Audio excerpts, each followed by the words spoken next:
Jain friends, आप सबको पता है कि वैकेंसी नहीं आ रही है।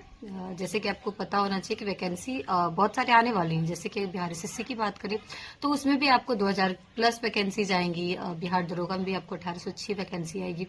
उससे पहले एक आपको जैसे एएसओ होता है वैसे स्टैटिक ऑफिसर्स का भी एक आएगा बिहार एसएससी के थ्रू, जिसमें वही लोग भर सकेंगे जिसका मैथ ऑनर्स ग्रेजुएशन में होगा या फिर स्टैटिक से होंगे, जो ऑनर्स किए होंगे, या फिर जो लोग आपको किए होंगे कॉमर्स से, वो सारे लोग भर सकते हैं। तो बहुत सारा एग्जाम आएगा। और आपको जैसा कि एक बार आपने सुना होगा कि बिहार के जो माननीय मुख्यमंत्री उनके ऑफिशियल साइट पे एक नोटिफिकेशन आया था कि आपको 1 लाख प्लस आपको वैकेंसी आएंगी। तो सबसे ज्यादा तो आप सबको पता है कि जो वैकेंसी आती है वो बिहार पुलिस की होती है। तो बिहार पुलिस की भी वैकेंसी आपको आएगी और सबसे ज्यादा आएगी बिहार पुलिस की वैकेंसी। तो आप सब लोग तैयारी में लग जाइए। वैकेंसी नहीं आ रही है, जो लोग तैयारी कर रहे हैं उनके लिए तो अच्छी अपॉर्चुनिटी है कि वो अपनी पढ़ाई कंटिन्यू रखें, और अगर कहीं वैकेंसी की आती है, नोटिफिकेशन एग्जाम होता है, तो वो सिलेक्शन ले पाएंगे। लेकिन वे लोग जो लोग अभी तक सोए हैं, नोटिफिकेशन का वेट कर रहे हैं कि नोटिफिकेशन कब आएगा कब आएगा, सबको परेशानी होती है। अगर नोटिफिकेशन आ जाती है तो लोगों की तैयारी क्या होती है, दुगनी स्पीड से होने लगती है। और जब तक अभी नोटिफिकेशन नहीं आया तो लोगों को परेशानी होती है, जितने भी स्टूडेंट्स हो उनको थोड़ा जो उनका मनोबल डाउन हो जाता है। तो आप लोगों के लिए है कि आप मनोबल डाउन नहीं करिए, आप पढ़ाई करिए। क्योंकि क्या है कि एग्जाम तो होगा ही, आपको नोटिफिकेशन आएगा, आज नहीं आ रहा तो कल आएगा। लेट हो रहे, हो सके इस मंथ ना आए, फरवरी में ना आए, मार्च में आए, हो सके होली बाद आए, लेकिन क्या होता है नोटिफिकेशन आएंगे। क्योंकि चुनाव आने वाला है तो ये तो 100% श्योर है कि आपको वैकेंसी आएंगी। रोस्टर थोड़ी क्लियर नहीं हो पा रही है। जैसे कि अगर बात करें बिहार एसएससी जो सचिवालय वाले जो आपको भरे जाएंगे सचिवालय के फॉर्म, उसमें क्या है कि आपको अभी क्लियर नहीं है सारे पोस्ट से जितनी भी वैकेंसीज हैं अभी उसके रोस्टर क्लियर नहीं हुए। और अगर बात करें बिहार दरोगा का, तो बिहार दरोगा का तो आपको इसलिए फंसा है क्योंकि जो 4% जो आपको हैंडीकैप्ड लोग हैं उनको जो देने की बात हो रही है आपको आरक्षण, उसको लेकर के भी इसका पेंडिंग है। लेकिन अगर जैसे ये क्लियर हो जाती है वैसे ही आपकी नोटिफिकेशन आ जाएगी वैकेंसी की। तो आप सबसे रिक्वेस्ट है, वैकेंसी का वेट मत करिए। वैकेंसी आनी है तो आएगी ही, वैकेंसी तय है वो आएगी।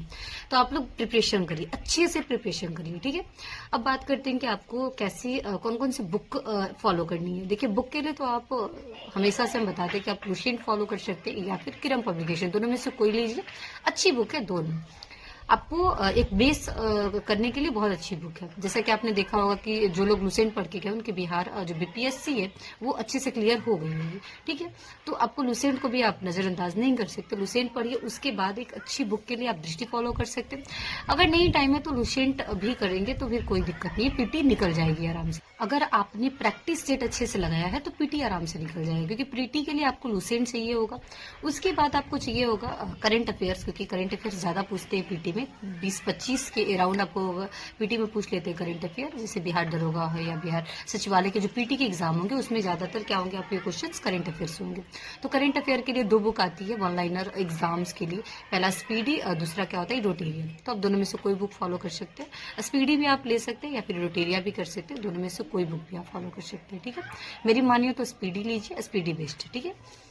अब बात करते हैं इसके लिए। अब मैथ्स भी थोड़ी पूछती है, थोड़ी आपको रीजनिंग भी पूछती है। तो मैथ्स रीजनिंग जिसकी अच्छी है उनको तो पढ़ने की जरूरत नहीं है, लेकिन जिनकी वीक है तो उनको भी घबराने की जरूरत नहीं। पीटी में आपको उतना मैटर नहीं करता मैथ्स रीजनिंग, लेकिन सचिवालय के लिए मैटर करता है।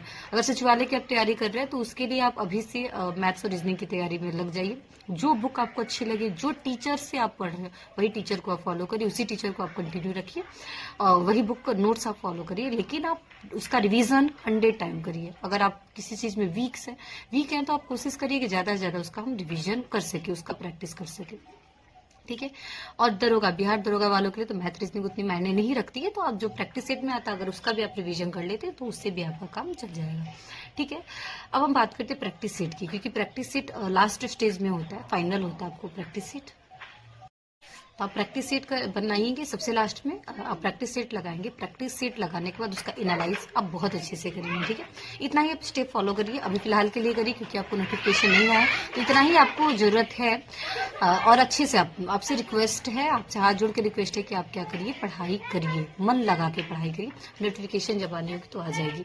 और वैसे लोग जो लोग कहते हैं कि आपको कब ड्यूटी करती होंगी, वीडियोस बनाती हैं, तो लोगों के लिए कि भाई ऐसा नहीं है, ड्यूटी भी आदमी की हार्ड होती है, ड्यूटी के लिए ही पैसा मिलता है, सैलरी। यहाँ 24 घंटा की ड्यूटी होती है तो करनी ही पड़ती है, ड्यूटी के लिए वो नहीं है। अभी मुझे लग रहा है 3:23 हो रहा है, 3:23 हो रहे हैं अभी तक, अब जाके खाना बन रहा है हमारा, क्योंकि सुबह से ड्यूटी में ही लगे थे। और वीडियोस बनाने में मैक्सिमम 5 से 10 मिनट का लगता है, क्योंकि मुझे एडिटिंग वेडिटिंग हम नहीं करते, तो उसमें बिल्कुल टाइम नहीं जाता। 5 से 7 मिनट की जो वीडियो होती है तो उतना ही टाइम लगता है। तो वैसे लोगों को जो लगता है कि टाइम ड्यूटी कब करती होगी, तो वैसे लोगों के लिए बता दें कि ऐसा नहीं है। आप अगर कंसर्न है हमारे लिए तो धन्यवाद, लेकिन ऐसा नहीं है कि आदमी ड्यूटी नहीं करता है, ड्यूटी करता है। वीडियोस जितने मिनट्स की होती है उतनी ही मिनट बस बनाने में लगते हैं, अदरवाइज बाकी टाइम ड्यूटी या फिर अपना पर्सनल टाइम के लिए होता है। धन्यवाद।